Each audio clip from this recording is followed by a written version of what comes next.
बिस्मिल्लाहिर्रहमानिर्रहीम। अस्सलाम वालेकुम। तीन चार छोटे छोटे वाक़ये या कुछ शख्सियात के बारे में मैं एक सरसरी सा तारुफ़ करा देता हूँ। लेकिन सबसे पहले मैं एक बात आप लोगों से कहूँगा, मैं उन तमाम दोस्तों का एहसानमंद हूँ जो मेरा व्लॉग देखते हैं और कमेंट्स करते हैं, बुरे कमेंट्स करते हैं या अच्छे कमेंट्स करते हैं, दोनों को मैं सर आँखों पर रखता हूँ।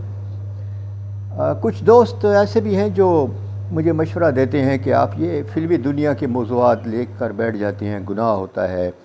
और एक दोस्त ने तो कमेंट किया कि आप बिस्मिल्लाह क्यों पढ़ते हैं, प्रोग्राम आपका फ़िल्मी दुनिया के बारे में होता है। देखिए साहब, कम से कम ये दहशतगर्द नहीं थे, इन्होंने किसी को कत्ल नहीं किया, किसी की ज़मीन पे कब्ज़ा नहीं किया, इन्होंने मज़हब के नाम पर पैसा नहीं कमाया, अपना दीन नहीं बेचा, काम करते थे। जिसकी मर्ज़ी आती थी वो सिनेमा में जाकर देखता था। घरों में तो इस तरह नहीं था ना कि हमारे घरों तक वो पहुंच जाते थे। और बड़े बहुत से इनमें गैरतमंद थे और लिबास इनका सही होता था। ठीक है, मौसीकी नापसंदीदा ज़रूर है, लेकिन कबीरा गुनाहों में से तो बहरहाल नहीं है ना। और मेरे रब ने सूरह निसा में फरमाया, परवरदिगार आलम ने, कि अगर तुम कबीरा गुनाहों से ख़ुद को बचाते रहोगे तो मैं तुम्हारे सगीरा गुनाह माफ़ करता रहूँगा। देख सकते हैं आप कुरान पाक में। तो बहरहाल आज इब्तिदा करते हैं हम एक ऐसी गुलकारा के ज़िंदगी पर, मुबारक बेगम की बात करेंगे। एक ऐसी गुलकारा जिसने एक ऐसा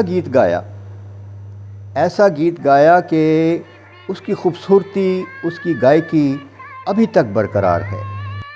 हुआ कुछ यूँ कि एक फ़िल्म बन रही थी, हमारी याद आएगी। फ़िल्म मैंने देखी है, वाजबी सी फ़िल्म है, उस ज़माने के लिहाज से भी कोई ये इतनी कामयाब फ़िल्म नहीं थी। इस फ़िल्म में के लिए लता ने गीत गाना था और ऑर्केस्ट्रा भी आया हुआ था, मुकम्मल तैयारी थी कि लता की जानिब से ये पैगाम आया कि वो नहीं आ सकेंगी, रिकॉर्डिंग आज मुलतवी की जाए।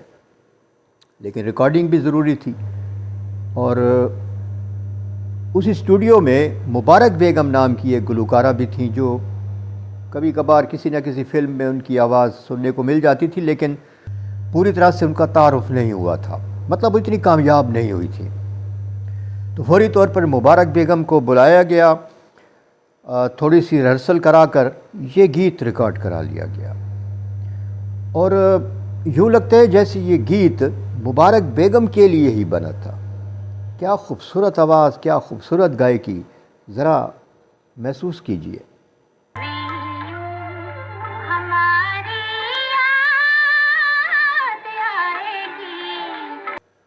और चलते हैं बेजू बावरा के सेट पर।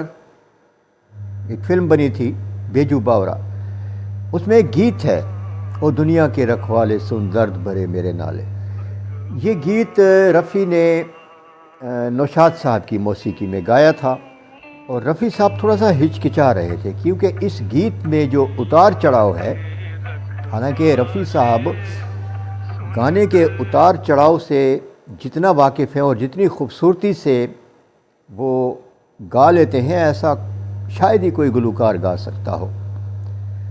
तो नौशाद साहब को उन्होंने कहा कि नौशाद भाई, आपने इतना मुश्किल गीत बनाया है, मेरा नहीं ख्याल कि जिस तरह आप चाहते हैं मैं उस तरह गा पाऊँगा। तो नौशाद ने कहा कि ये गीत सिर्फ़ आप ही गा सकते हैं। रिहर्सल हुई, रिकॉर्डिंग हुई। रिकॉर्डिंग के बाद भी रफ़ी साहब वो गीत सुनने से थोड़ा हिचकिचा रहे थे, उनको खौफ था कि शायद ये उस तरह रिकॉर्ड नहीं हुआ जिस तरह नौशाद साहब चाहते थे। लेकिन जब गीत सुना गया तो सब ने रफ़ी साहब को भरपूर दाद दी और नौशाद साहब ने कहा कि रफ़ी, जितना मैं तवक्को कर रहा था आपने उससे बेहतर गाया है। और इस गाने ने न सिर्फ रफ़ी को उरूज बख्शा बल्कि नौशाद साहब का भी एक डंका तो उनका पहले ही बज रहा था, लेकिन नौशाद और बेजू बावरा के गाने ये हमेशा याद रखे जाएंगे जब तक فلمی دنیا باقی ہے، جب تک یوٹیوب یا نیٹ باقی ہے۔ آپ نے ایک گلوکار کا نام سنا ہوگا، شیلیندر سنگھ، وہ جس نے رشی کپور کے لیے فلم بوبی میں گانا گایا تھا، ہم تم ایک کمرے میں بند ہو۔ سوچو کبھی ایسا ہو تو کیا ہو، ہم تم ہر کلام میں نے سنا تھا مگر۔ کس کو یاد ہے یہ گلوکار؟ کسی کو بھی یاد نہیں ہے۔ اس کی آواز دوسرے گلوکاروں سے تھوڑی سی ہٹ کر تھی، تھوڑی کشور کمار والے انداز میں کھنکتی ہوئی آواز تھی، لیکن ان کی گائیکی مختلف تھی شیلیندر کی۔ تو شیلیندر صاحب کو بڑی خواہش تھی کہ وہ رفیع کے ساتھ مل کر گائے، حالانکہ ایسے گانے بہت کم ہوتے ہیں جو دو خواتین گلوکارائیں مل کر گائیں یا دو مرد گلوکار مل کر گائیں، لیکن ان کی خواہش تھی کہ وہ رفیع کے ساتھ مل کر گائیں، اور ان کی خواہش 2 فلموں میں پوری ہوئی۔ ایک فلم تھی چاچا بھتیجا، اور اس کے بہت عرصے بعد ایک فلم آئی تھی سہاگ۔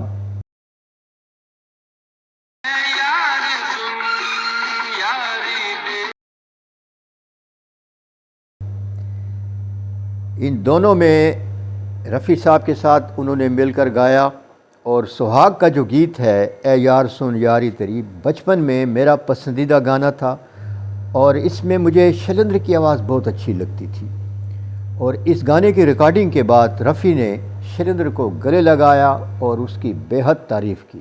رفیع صاحب کافی سخی تھے تعریف کے معاملے میں، بخیل نہیں تھے۔ تو یہ 3 چھوٹی باتیں تھیں جو میں نے آپ سے کر دیں، اور آپ لوگ سبسکرائب نہیں کرتے، سبسکرائب کرنے میں پیسے نہیں لگتے، اور میرے کچھ دوست تو ایسے بھی ہیں جو سبسکرائب کرنے کے بعد انسب کر دیتے ہیں۔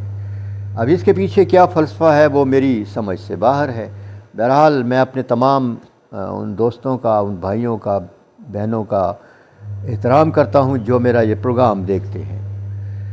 اپنے آس پاس کے لوگوں کا لازمی خیال رکھیے، اللہ تعالیٰ آپ کا خیال رکھے گا۔ ویڈیو دیکھنے کا شکریہ۔